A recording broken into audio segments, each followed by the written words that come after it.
Welcome to Pop Culture Pours. My name is Darren Fullerton. I'm with Cedar Glen Whiskey Society, and this is where I pair whiskeys with movies and TV shows. And today we're getting ready for the return of White Lotus to HBO. The White Lotus is a dark comedy that includes an all-star cast that takes place at a fictional hotel chain with locations in exotic places. Season 1 was Hawaii, Season 2 is Sicily, and this upcoming Season 3 is in Thailand. It's a social commentary that tracks the affluent lives of the hotel visitors and less wealthy resort employees. Their secret wants, their hidden desires, and motives are all revealed as their week at the opulent resort transpires.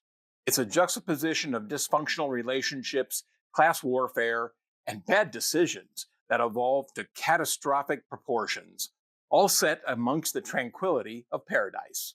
Ultimately, it's a modern-day retelling, or at the very least a reference to, the mythological lotus eaters from Homer's Odyssey, who succumb to their carnal and deepest desires and refuse to deal with practical concerns. So what whiskey would I pair with this show? Well, I'm going with the Kavalan X Bourbon Oak. The Kavalan distillery is located in another exotic location. It began production in 2005 at the base of Snow Mountain in Taiwan. Entrepreneur Tensai Lee partnered up with Dr. Jim Swan to help create the production plan. Since Taiwan's temperatures are so sweltering, his expertise was necessary to create the plan to mature the whiskey equivalent to that of other single malts, because the humidity makes a difference. Hey, I don't pretend to understand the science behind it. Kavalan has 5 mash tuns, 40 stainless steel washbacks, and 10 pairs of lantern-shaped copper stills. Now, the ex-bourbon oak is a non-age statement whiskey that's 46% ABV and 100% malted barley.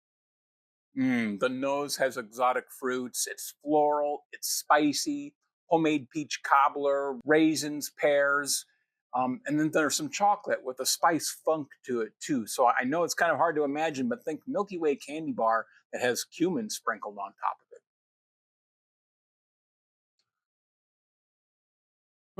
The palate is lime, honey, Jack Daniel's lemonade, and caramel chews. The finish is medium long with lime zest and buttercream frosting. So now let's dive into the similarities and see what makes this whiskey the perfect pairing for the White Lotus. Tell me everything from the beginning. Both are the creation of exotic locations. The storylines of the White Lotus intertwine like the flavors of a Kavalan single malt. The overlapping flavors of tropical fruits, spice, and chocolate reflect the intertwining lives of the characters from episode to episode, even season to season. That unexpected heat from the Kavalan whiskey reflects the high temperatures at which it was matured, while also reminiscent of the simmering tensions and hidden desires that boil beneath the surface of the show's idyllic locales. They also share the characteristic of high-end indulgences. So let's have fun, okay? The lavish locations of the White Lotus hotels mirrors Kavalan whiskey.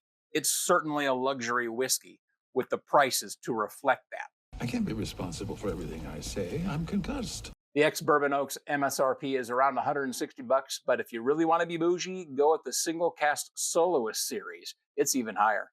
And at the core of the onion, Belinda, is just a straight-up alcoholic lunatic.